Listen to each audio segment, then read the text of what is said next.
Okay, good morning, good morning. Once again, this is Mami G para po sa ating lunch recipe. Okay, are you ready para maka-join sa akin? So this morning, gagawa tayo ng ground pork picadillo. Yan. Ito po yung mga ingredients natin. Ito po yung aking giniling na baboy. Kita nyo, napaka-fresh, napakaganda po niya. Actually, ako po ang naggiling nito. Nilagay ko dun sa aking meat grinder. So, maganda po kung may meat grinder kayo kasi alam nyong fresh yung gagamitin yung giniling. And kung bawal sa inyo may mga taba, mapipili nyo po na puro talagang lean meat yung inyong i-grind na pork. So this time, ito po halos walang taba itong aking giniling at napakaganda po ng aking pagkakagiling. So, ito po yung ating main ingredients. Giniling na baboy.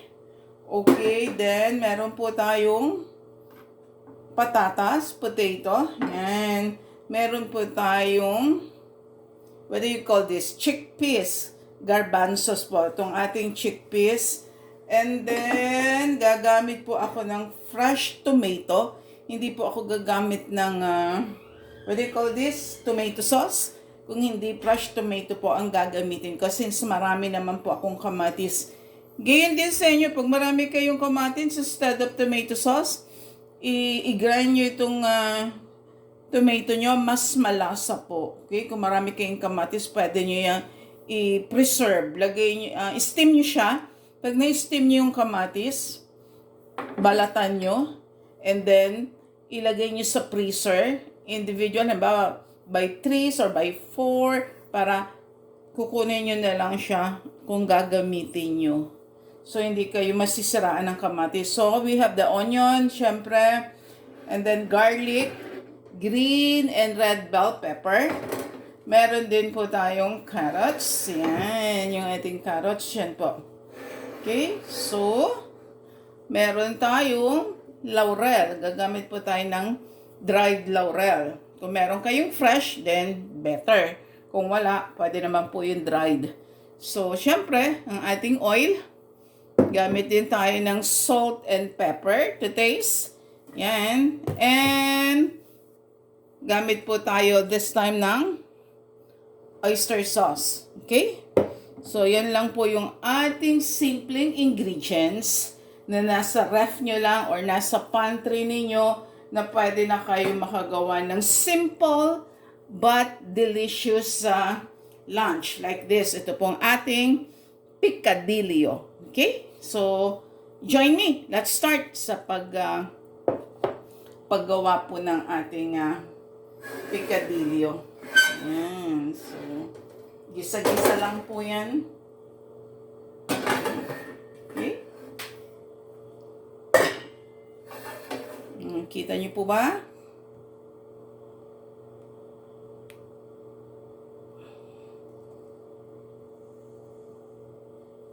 Okay.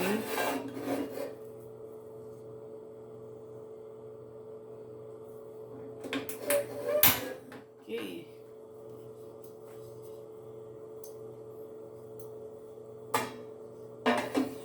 Ayan. So, yan po yung tip ko sa inyo sa inyong kamatis para hindi po kayo nabubulakan. Especially ngayong panahon na ito, napakahirap pong magtapon or mag-aksaya ng food natin. So, yung kamatis, since mabilis yan masira, i-preserve nyo po siya kagad. Okay? So, again, sabi ko sa inyo, pag magigisa po tayo at meron kayong bell pepper, yun po yung uunahin natin para sumama yung kanyang lasa doon sa mantika. Gagamitin natin. Okay? Ayan. Gisa-gisa lang po. So, pag naamoy nyo na yung aroma ng bell pepper, pwede nyo na pong isunod yung inyong garlic.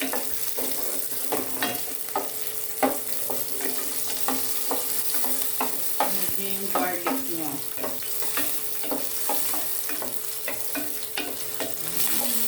So, enjoy nyo lang po yung pagluluto nyo. Para masarap pong lumalabas yung inyong niluluto. Pag Huwag kayong magluluto ng naiinis kayo. Hindi po masarap lalabas yung luto nyo. So, yan po. Nilagay na po natin yung garlic.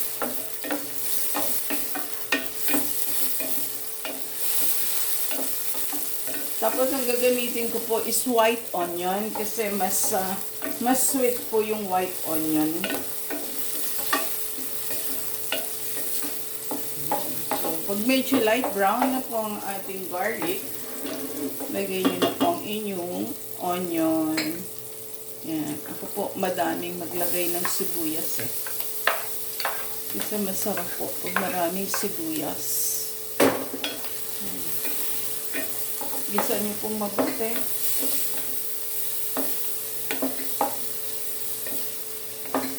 Uulitin ko, dapat gisang-gisa yung mga food nyo para hindi kayo napapanisan. So, you know, ito pong ating gagawing picadillo. Pag hindi nyo po siya naubos, let's say marami yung nagawa nyo, hindi nyo naubos, pwede nyo po siyang gawing omelette. Yan. Or gawin nyo siya yung talagang torta. Mag-beat lang po kayo ng egg, tapos sama nyo yung natira yung picadillo, i-drain nyo po muna, tapos sama nyo sa beaten egg, and then itorta nyo. So, another menu. Di po ba? Makaka-create kayo ng panibagong menu out of doon sa naunang menu na ginawa nyo na picadillo. Okay? Pwedeng omelette, torta, yan. Okay? Sarap po yan. So, dapat ang nanay madiskarte. Alam natin kung paano natin tawag dito. I-stretch yung ating budget, i-stretch yung ating mga ulam dyan, lalo na pag marami kayong anak. Yan, okay? So, pagka naluto na po yung sibuyas, nalagay natin yung ating fresh tomato.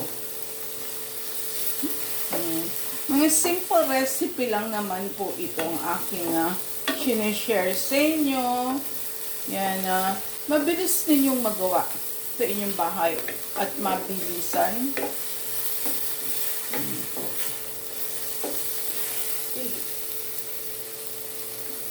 Lagay na natin ang ating fresh tomato. Okay?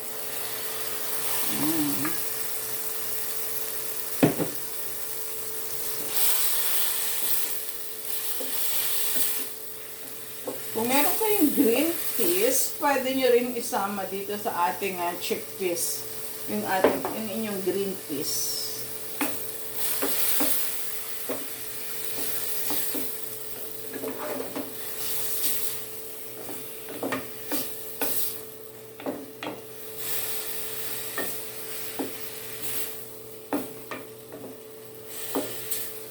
At saka itong picadillo, hindi lang po siya bayan or ulam sa rice.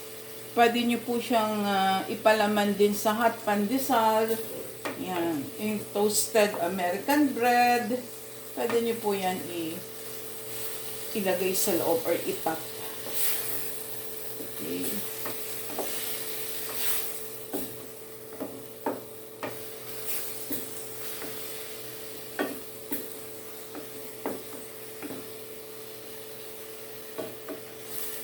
Nakikita niyo, nagmamantika na siya.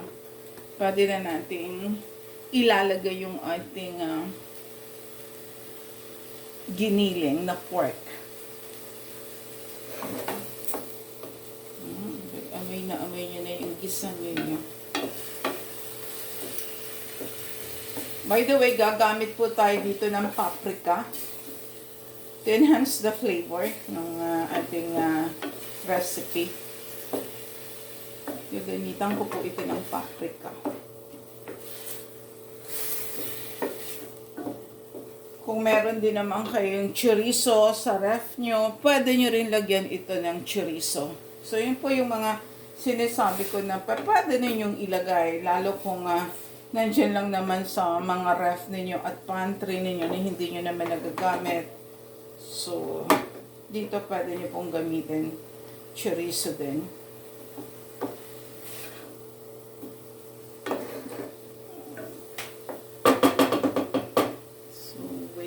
natin konti. Yan.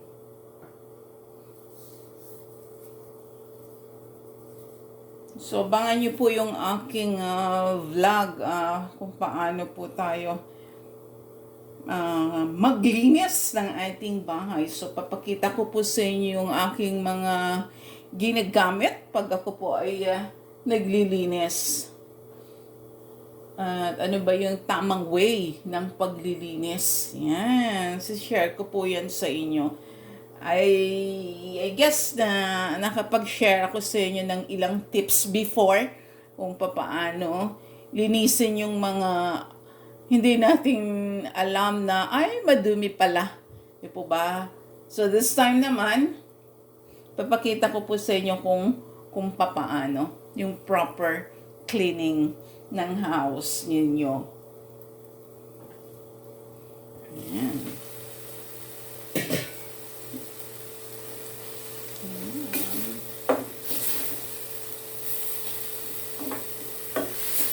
So, lagay na po natin yung ating ground pork. Tingnan nyo, ang ganda po ng aking ground pork. Alam nyong malinis, alam nyong fresh yung inyong gagamitin. Kung kayo mismo yung maggigiling.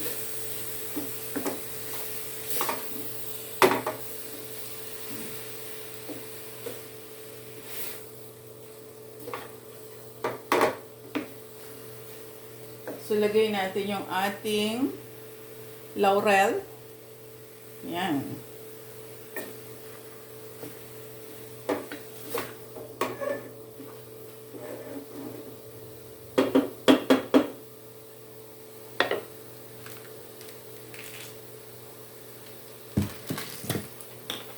Some salt.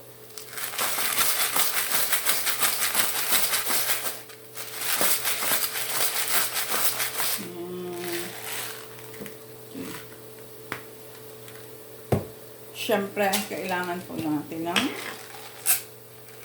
paminta.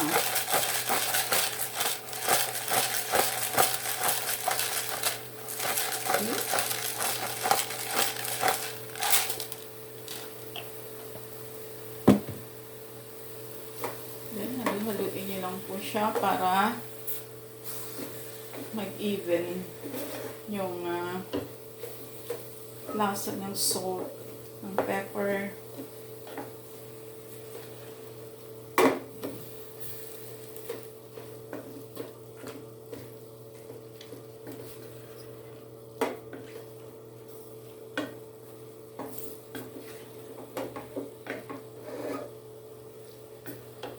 So, makikita yung color ng ating picadillo maganda. So, mayroong bakit green and red bell pepper. Yan, para maganda po yung kulay. So, meron tayong yellow, orange, di po ba? Green. So, pag yung natapos yan, maganda po tingnan. Okay? And then, put some oyster sauce.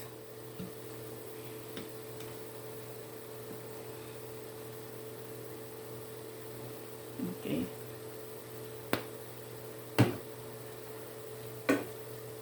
Halo ulit.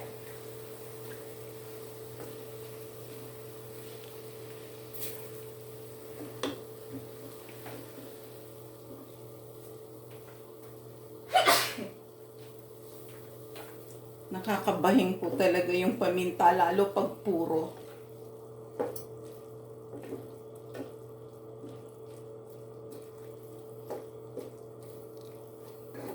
Okay.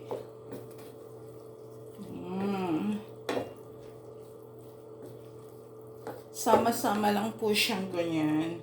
Then you add a little bit of sugar para po mag-enhance siya ng flavor. Instead of betchin, maglagay po kayo ng sugar. Actually, betchin came from sugar cane, di po ba? Which is matamis yun. So, kung ayaw nyo ng betchin for some reason, then a little bit of sugar will do para po ma-enhance yung flavor ng inyong niluluto. So, pag nakita nyo medyo pinkish na yung ating meat, you could add the potato. Yan, para lumambot na po siya. Add po natin yung ating potato. Add natin yung ating carrots. See? Late na po. Sa huli na po natin ilalagay itong ating chickpeas.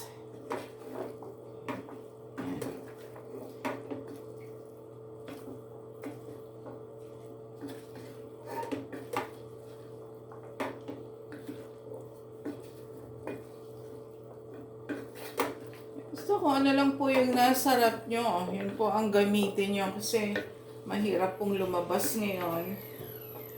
Pumunta sa mga grocery, lalo na sa market. Nako. Kung ma-avoid nyo po na huwag pumunta ng market, huwag na po kayo pumunta ng market. Because of the virus. Okay. So, hintayin lang po na siyang maluto.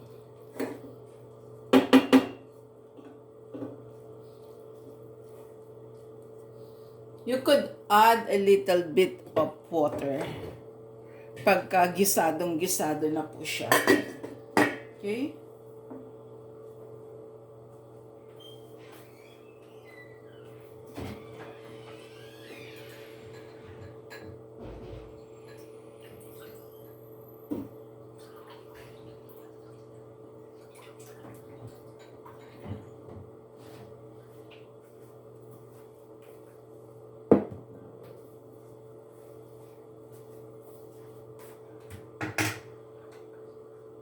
Gagamit po ako ng paprika and thyme.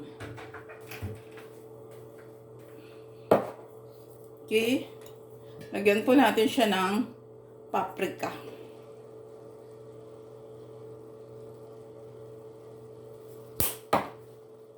Okay, lagyan din po natin siya ng thyme.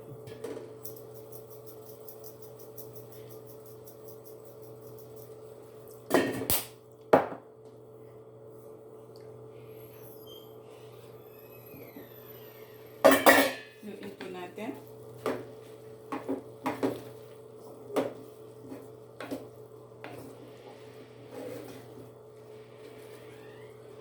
Yan, tulad po nitong niluto ko. Dalawa lang naman po kami ng husband ko kakain. So, I guess may matitira dito. So, tomorrow, gagawin ko na po itong breakfast. Gagawin ko siyang omelette. Yan.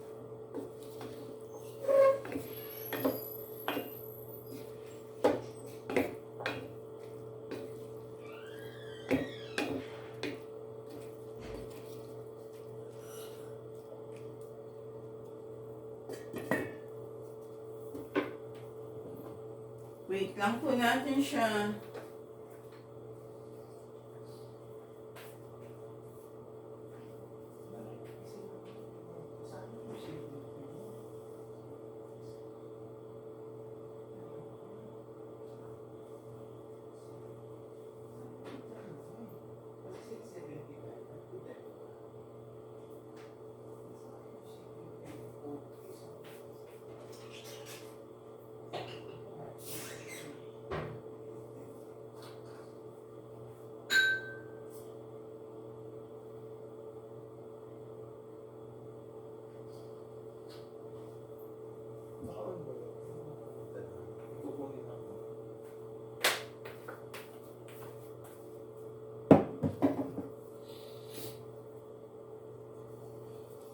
So, luin lang po natin siya.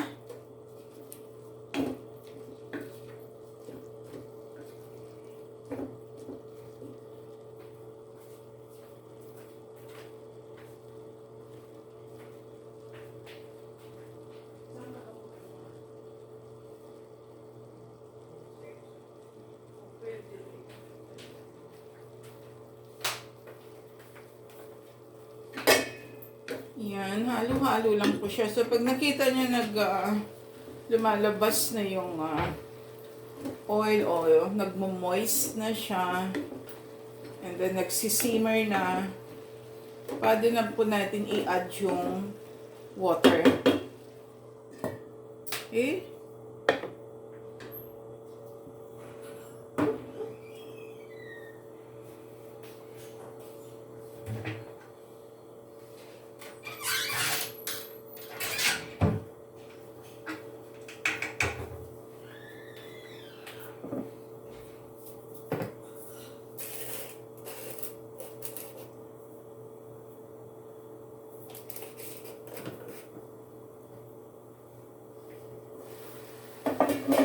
Yan. So, nagsisimmer na po siya. Kulo-kulo na po siya. That means na nagigisa na siyang mabuti. Okay?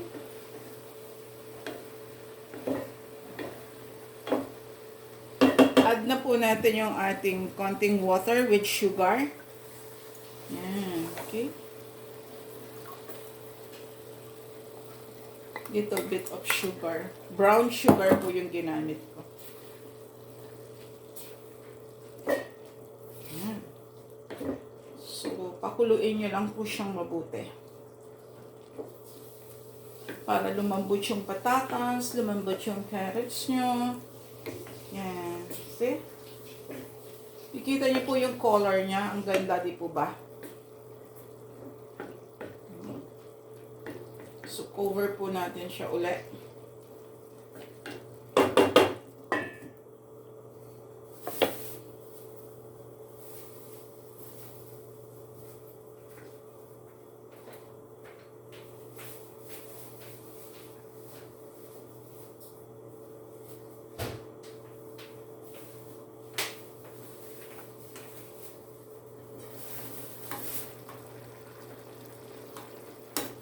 So, tikman po natin yung lasa.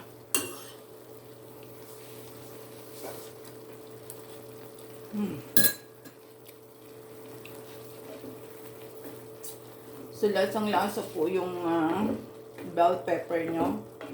Plus yung ating laurel.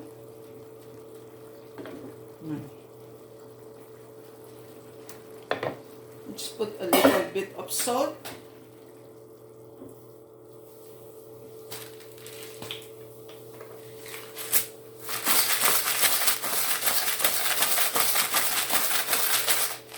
Okay.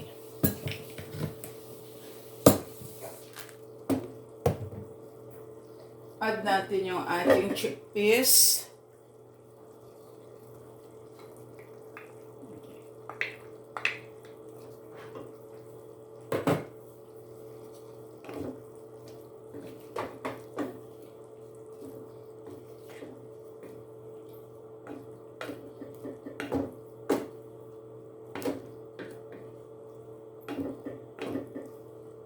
So, see?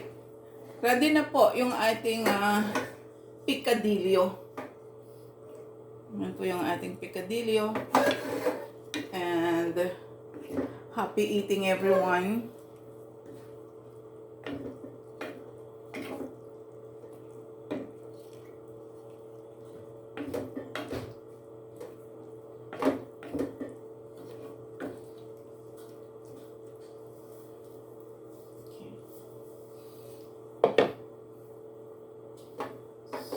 Taste. So yummy. So ito po yung sinasabi ko sa inyo, simple na ulam and yet masarap. At budget wise, kayang-kaya niyo po. So, ready na po yung aming lunch for today. Ground pork picadillo.